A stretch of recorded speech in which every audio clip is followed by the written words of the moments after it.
Hello everyone, welcome to my channel. Today we are going to make a setup for obstacle avoiding robot in Tinkercad itself.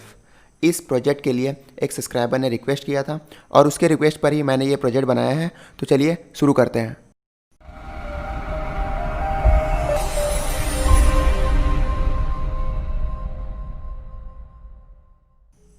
इस project के लिए मैंने टिंकरकैड में ही robot पिछले video में ही बनाया था।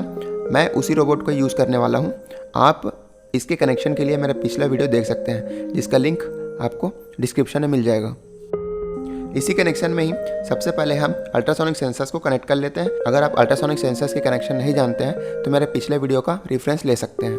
वहाँ पर मैंने डिटेल से बताया कि अल्ट्रासोनिक सेंसर्स के कनेक्शन को कैसे करना है।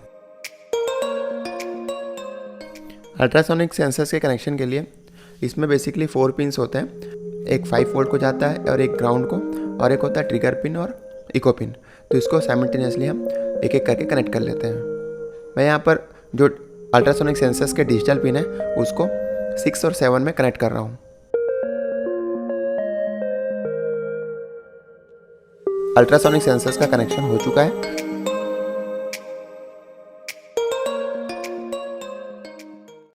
अल्ट्रासोनिक सेंसर्स के बाद अब हम इसमें LCD को कनेक्ट कर लेते हैं।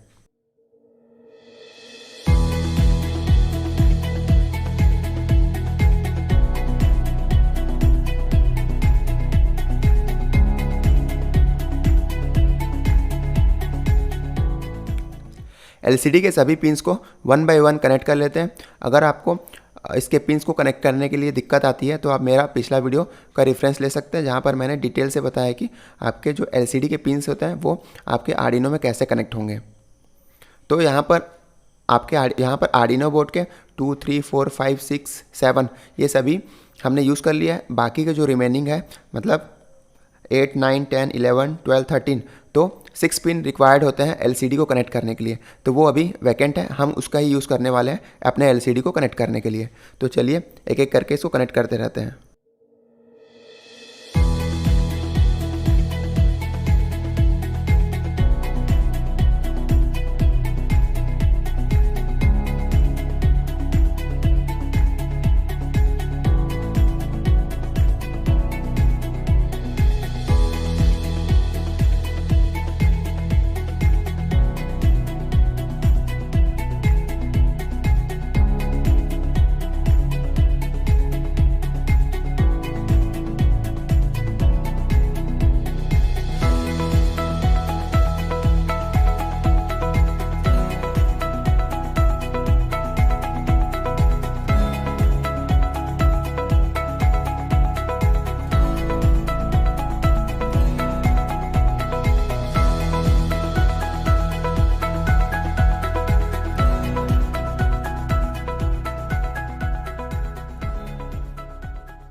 अब इसका प्रोग्राम देख लेते हैं। इसमें हम जो रोबोट के लिए प्रोग्राम किए थे उसी को यूज़ कर रहे हैं, लेकिन यहाँ पर एक्स्ट्रा कंपोनेंट कौन कौन से ऐड हो गए, आपके अल्ट्रासोनिक सेंसर्स और LCD। तो दोनों कंपोनेंट के लिए स्टेटमेंट इसमें ऐड करना पड़ेगा। तो इसमें सबसे पहले देख लेते हैं LCD के लिए ये आपको लिखना पड़ता है और इसमें बताना होता है कि कौन कौन सा हमने डिजिटल पिन यूज़ किया है। तो इसमें मैंने 8, 9, 10, 11, 12, 13 LCD के लिए यूज़ किया है। और यहाँ पर देखिए ये भी हमको ऐड करना पड़ेगा। ये किसके लिए है? अल्ट्रासोनिक सेंसर्स के डिजिटल पिन्स के लिए। तो यहाँ पर इको पिन के लिए 7 नंबर यूज़ किया है और डिजिटल पिन के लिए 6 नंबर पिन।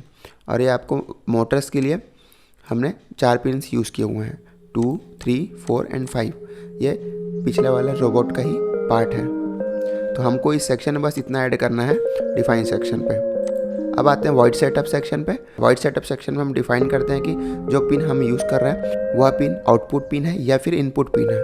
तो यहाँ पर देख लीजिए जो मोटर्स यूज़ किए हैं डिजिटल पिन वो आपका सभी आउटपुट पिन है, और जो अल्ट्रासोनिक सेंसर्स के लिए यूज़ किए हैं उसमें आपका जो ट्रिगर पिन है वो आउटपुट पिन है और इको पिन क्या है आपका इनपुट पिन है।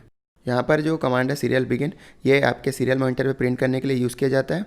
और एक कमांड मैंने यूज़ किया LCD बिगिन, ये आपके LCD में प्रिंट करने के लिए यूज़ किया जाता है। तो देखिए वॉइड सेटअप सेक्शन में हमने इस पार्ट को ही ऐड किया हुआ है, बाकी का जो ये वाला पार्ट है ये पहले का ही है। अब आते हैं वॉइड लूप सेक्शन पे। ये बहुत इंपॉर्टेंट सेक्शन होता है कोई भी प्रोग्रामिंग का।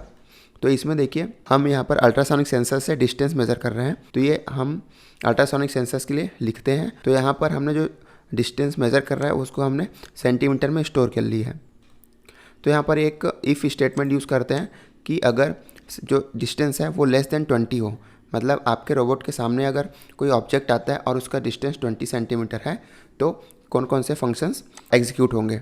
तो आपका सबसे पहले आपका जो बॉट है वो स्टॉप हो जाएगा 2 सेकेंड्स के लिए, देन वो पीछे जाएगा 2 सेकेंड्स के लिए, देन वो अगेन स्टॉप होगा 1 सेकेंड के लिए, देन वो लेफ़्ट टर्न लेगा 1 सेकेंड के लिए। ठीक है, तो आपका जैसे इस स्टेटमेंट का मतलब है कि आपका जो रोबोट है उसके सामने कोई ऑब्स्टेकल आता है तो वो इमीडिएटली स्टॉप हो जाएगा और वो पीछे आ जाएगा। ठीक है, फिर अगेन स्टॉप होगा फॉर टेकिंग राइट टर्न और लेफ़्ट टर्न, तो मैंने यहाँ पर लेफ़्ट टर्न का यूज़ किया हुआ है।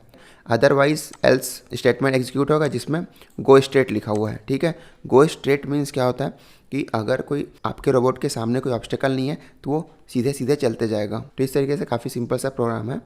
ठीक है, और ये आपका सीरियल मॉनिटर में प्रिंट करने के लिए।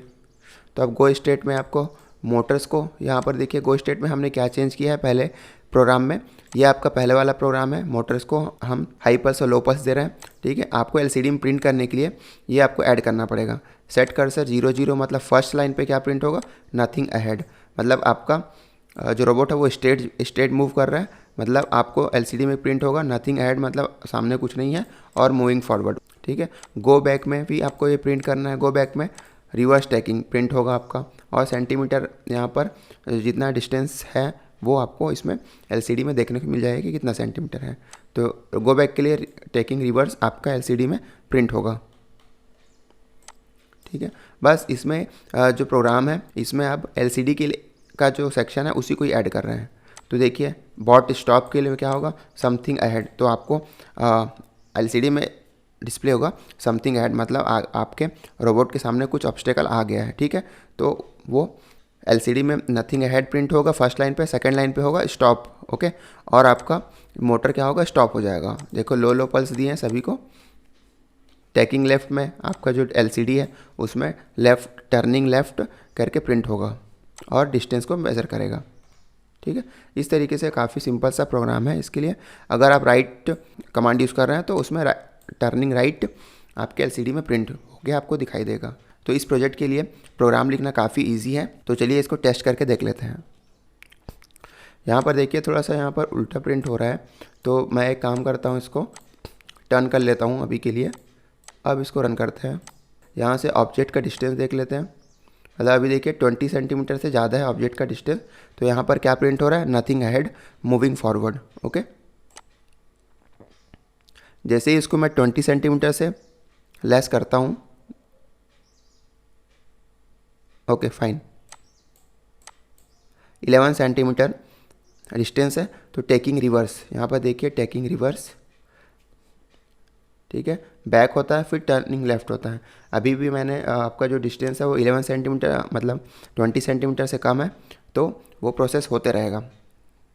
समथिंग अहेड स्टॉप हो रहा है, टेकिंग रिवर्स पीछे आ रहा है आपका रोबोट, डिस्टेंस ही मेजर कर रहा है, देन टर्निंग लेफ्ट, फिर अगेन वो देखिए आपका जो ऑब्जेक्ट है वो 20 सेंटीमीटर से कम है, तो अगेन वो प्रोसेस करते रहेगा। और इसके साथ ही आपका जो मोटर है उसमें भी आपको चेंजेस मिल जाएंगे। देखिए क्लॉकवाइज रोटेट होता है, एंटी क्लॉकवाइज रोटेट होता है, ब्रेकिंग टर्न 0। तो आपको मोटर भी उस तरीके से वर्क करता है। ठीक है, तो अभी डिस्टेंस को बढ़ा के देखते हैं।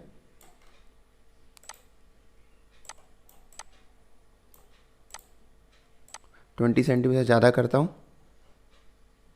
अभी 73 सेंटीमीटर है। तो देखिए वो गो स्ट्रेट मतलब कमांड एग्जीक्यूट होगा और आपका डिस्प्ले में क्या दिखा रहा है, नथिंग अहेड मूविंग फॉरवर्ड। तो जब तक ये 20 सेंटीमीटर से ज़्यादा है ऑब्जेक्ट का डिस्टेंस, वो आपका जो रोबोट है वो सीधे चलते जाएगा। और इसका मोटर के आरपीएम भी आप देख सकते हैं।